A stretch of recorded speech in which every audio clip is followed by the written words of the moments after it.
Okay, so let's talk about why I am still using these 15-year-old computers as servers. So number one is the size and the amount of hard drives I can fit in them. So each of these have 3 internal hard drives. The backup server also has an additional external hard drive, which I haven't got here, for a total of 24 terabytes of overall storage, without accounting for redundancy.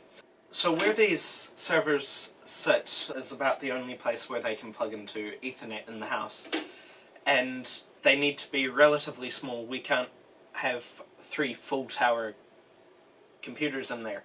In order to have the redundancy I'm looking for, I need to be able to have 3 hard drives in each, so I can get the capacity of 2. Except for the backup server doesn't have any redundancy because it's the backup.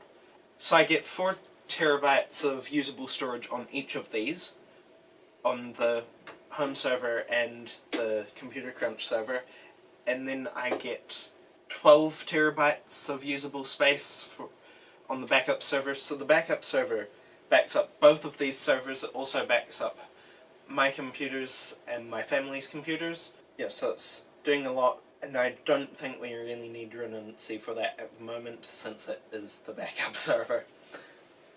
However, I am looking to see if I can put together another server to take down with me to Christchurch, so that we have a sort of 3-2-1 method.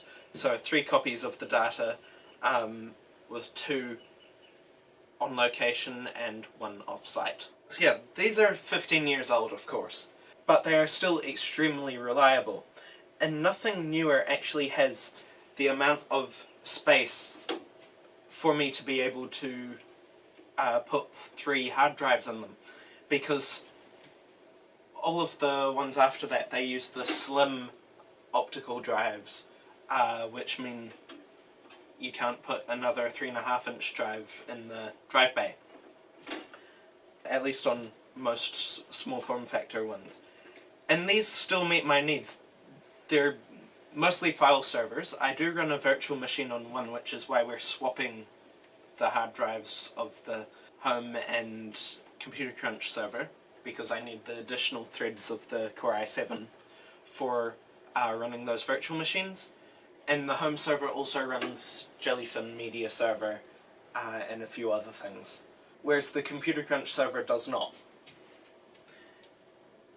And each of them boot off of a USB drive.